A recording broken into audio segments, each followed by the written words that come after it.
Hello friends, welcome back. Today I'm going to be playing another round of my TBR game, LucidiTBR. This is a game about fighting nightmares while also trying not to become one. I'm going to roll some dice. Each color of the dice corresponds to a different nightmare, and each nightmare corresponds to a different genre. And the dice all have symbols on them. Each symbol corresponds to a different track on our board, and each of those symbols corresponds to a different prompt. And each die that I add to the board is going to be another book that I am adding to my TBR for the month. And if I happen to not remove enough dice at the end of the month by not reading enough of the books that I have put on my TBR, or if I just have unlucky rolls, I could fill one of these tracks. Each of these tracks has a different consequence. I could become a nightmare, I could become exhausted, or my dreamer could even die. Each of these consequences comes with a different hindrance to my reading. If this is your first time seeing my TBR game, LucidiTBR, I will link January's video that is going to go more in depth of the rules, the board, the nightmares, everything you need to know. But if you've been here before, or if you just want to learn as you go, let's get into how I did last month to see what our beginning game board is going to look like going into March. Roll 1 was a blue exhaust, which is a fantasy, and we got to spin the spinner wheel. We got nature on the cover. For that, I chose Violet Thistleweight is Not a Villain Anymore by Emily Kremfoltz, which I did read, so I get to remove that die from the board. Roll 2 was another blue exhaust. We spun the spinner wheel, which was a seasonal, so I chose a seasonal fantasy in Siege and Storm by Leigh Bardugo, which I also read, so we get to remove. Roll 3 gave us a red power, which is an anticipated horror. For that, I chose The Har by David Sodergren. Unfortunately, I did not get around to that one, so that die is going to remain on the board. Roll 4 was yet another blue exhaust. The wheel gave us TBR Randomizer, which I randomized my TBR and got Written in the Stars by Alexandria Bellafleur.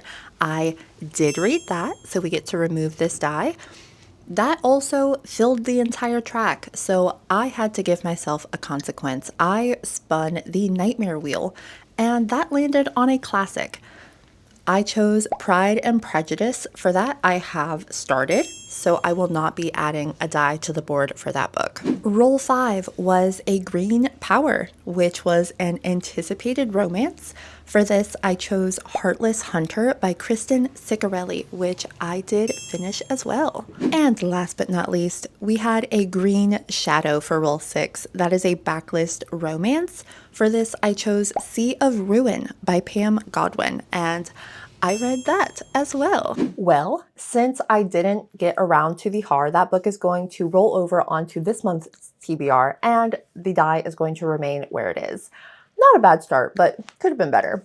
So I'm going to draw 3 dice out of this bag. I'm going to choose one, and then I'm going to roll it, resolve it, and choose a book that corresponds to the certain color and symbol to put a book on my TBR. I'm going to be doing this 6 times for 6 rolls for 6 books. If you saw last month's TBR, you know that the dice were not very nice to me. So hopefully they are going to be a little bit more forgiving this month, but there's only one way to find out. So let's get into this month's rolls. Draw 1.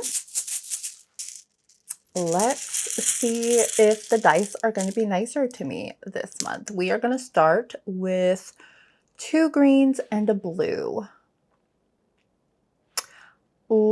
I feel like it's wanting me to choose a green, so let's start with green. Draw 1, we got a green, which is a romance. Let's see what we get. Ooh, yes, we got a power. Roll 1 was a green power, and we love a power. That is basically kind of like a mood read. It is something that I am anticipating. It is a hyped book, and the green is a romance. So for this, I have chosen Rebel Witch by Kristen Ciccarelli. I read Heartless Hunter last month and ate it up. I cannot wait to get into the sequel and to see how this is all going to wrap up. This is a witch and witch hunter, enemies to lovers, fantasy romance duology, and I am so excited to be adding this to the TBR this month. The series follows Rune, the Crimson Moth, who is a renegade witch who by day is a normal socialite, but by night she helps witches evade capture and sometimes even goes on rescue missions to get them out of capture. And when one of the witches that she is supposed to be meeting up with ends up being captured, she pretends to court the captain of the witch hunters to try to get information on where they are holding this witch and to try to figure out the best way that she can rescue her. And when Gideon, said captain, receives some intel that could lean towards Rune having some information on the Crimson Moth, he decides to court her right back to try to get some information from her as well. So these two are pretending to court each other, which leads to like this tension and this yearning, especially because she has to hide the fact that she is a witch. But what starts as pretend turns all too real, which leads to some broken hearts, some broken trust, and I just cannot wait to see where this conclusion is going to go. The end kind of left us hanging a little bit of the first book, so I cannot wait to get into this one. Draw 2. We have, 3 yellows. So draw 2 is going to be a yellow. For draw 2, we got a yellow, which is an other, any other genre. And we have a backlist. Okay. Roll 2 gave us a yellow shadow. The shadow is a backlist book, and the yellow nightmare is pretty much any other genre other than my main 3 genres, which is fantasy, horror, and romance. So for this, I have chosen a literary sci-fi in The Measure by Nikki Erlich. This is a dystopian literary sci-fi where one day, every person on Earth receives a package at their front door. There is this box with a string inside, and the string length corresponds to how much time you have left to live. This kind of follows the world's reaction to this and how everybody kind of comes together and pits the knowledge of their lifespans against each other. We get to see the world thrust into this new age through the lens of these 8 seemingly ordinary people. These 8 people, along with the rest of the world, now have this enormous decision to make, whether to open their box and to get this information of how long their lifespan is going to be, or if they're going to remain ignorant. This sounds like such a poignant, hard-hitting premise, and I'm excited to see how these people are going to react to such a life-changing decision and how the knowledge of the lifespan of not only yourself, but of other people, how that is going to change the perspective of their life and how other people are going to treat each other. I've heard so many good things. I'm really excited about this one. It's been on my TBR for quite some time. I don't think I could open the box. I don't think I would want to know. Let me know down in the comments what you would do if you had a box arrive at your door, and if you opened it, you would know how long you had left to live. Let me know, because I'm interested. I'm intrigued.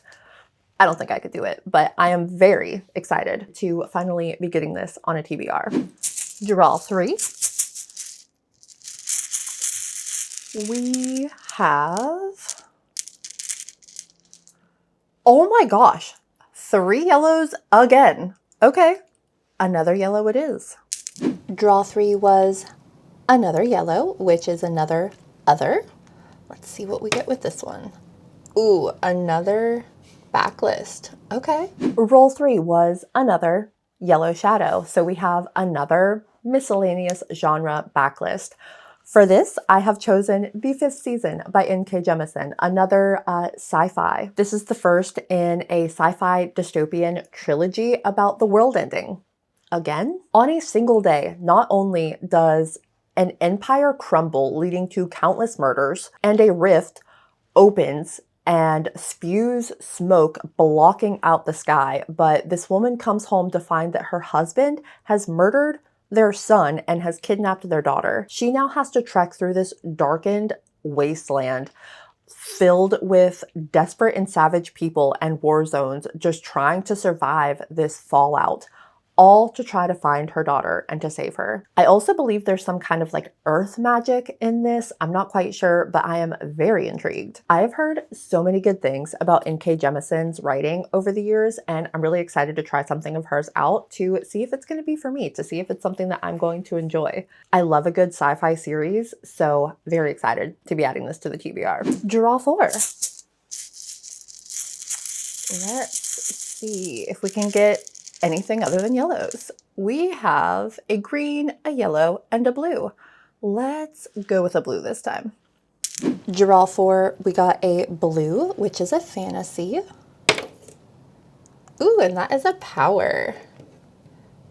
Roll 4 gave us a blue power, which is a hyped, anticipated fantasy. For this, I have chosen Before the Coffee Gets Cold by Toshikazu Kawaguchi. This follows a small cafe in Tokyo that offers its customers the unique experience of being able to go back in time, with a few rules, of course. Customers have to sit in a specific seat, they cannot leave the cafe, and they have to get back before their coffee gets cold. We get to see 4 patrons try to make the most of this opportunity and how they spend their time in the past in this cafe. This has been such a staple that I am ashamed I have not gotten to yet.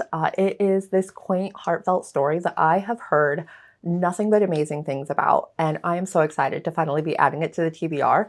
I am also participating in the year-long readathon that G over at Book Rose puts on, the Magical Readathon. It is the year-long adventures in Eldia, and this month I had to find a book that had a drink on the cover. So I thought, what better time to pick this up than now?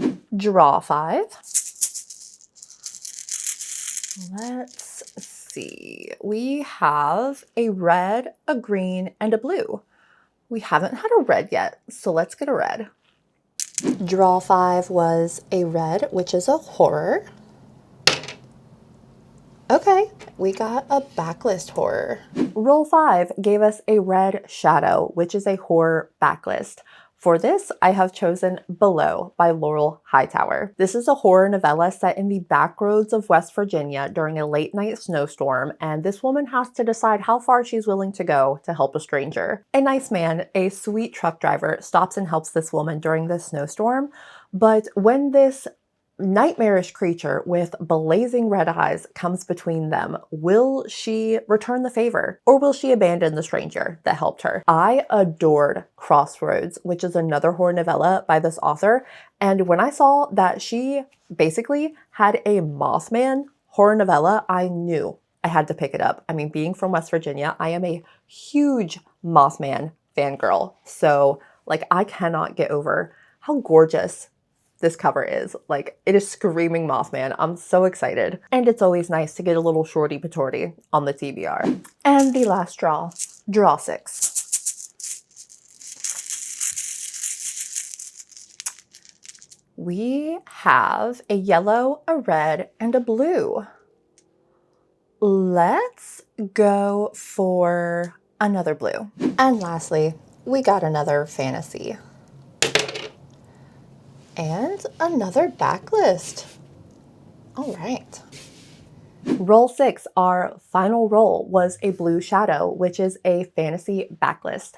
For this, I have chosen Ruin and Rising by Leigh Bardugo. This is the finale in the Grishaverse trilogy, which is a young adult fantasy kind of romance that follows a young woman named Alina who has awoken this long-buried power inside of herself to save her best friend when her regiment is attacked on the Fold, which is this slash of darkness that has torn this country in two. She is immediately thrust into the world of the Grisha, which is this nation's like elite magical military, by the Darkling, who is the captain of the Grisha. She is trained to become a Grisha, and through trials and tribulations becomes much more powerful throughout the series. She has been betrayed multiple times, but she has also found some new unlikely allies in this war that she has found herself in the middle of. And because she is so powerful and because she is the only one of her kind, she has been kind of thrust into the forefront of this war. And there definitely is a like romantic side plot, even though like I have not been very here for it. And I'm not gonna lie, the second book, Siege and Storm, I was not a fan of overall. I found it a bit boring. I'm really hoping that it just kind of suffered from the second book syndrome and that this one picks up. I really did like the first one. Second one, not a fan of, so I'm hoping that this conclusion can pick it back up. I really did like some of the new characters that were introduced in the second book, so I am excited to be getting more of their stories in this one, I assume. And I am excited to see how everything wraps up, but God, I'm just fingers crossed that this one is a little bit more fast-paced and not so sluggish as the second one. Well, I think the dice might be trying to make up for last month for all of the exhaust symbols that we got, because last month we filled an entire track with just our rolls, and this month I think it's trying to apologize by not giving me any exhausts. So we didn't get to spin any spinning wheels this month, but that's okay. We still added so many good books to the TBR. I have 7 books and 2,324 pages to read this month. This is the stack plus the Har and Before the Coffee Gets Cold. Definitely doable, and oh my gosh, so many anticipated books. I'm so happy. Thank you so much for joining me for another TBR. Let me know down in the comments, what are you most anticipating reading this month? And let me know if we're unintentionally buddy reading anything. Or if you don't have much to say and just want to let me know you were here, leave me the coffee emoji down in the comments for Before the Coffee Gets Cold. While you're down there, don't forget to like the video if you liked it and subscribe if you want to see more from me in the future. I hope you are having a wonderful morning, day, or night wherever you are. I hope you are loving what you are reading lately. Stay safe out there, and I will see you soon for another video. Bye, friends. Before you go, then make me. You didn't think I'd be here waiting up all night, all night. I'm here to tell you something. There ain't another love that is gonna hold you down like mine.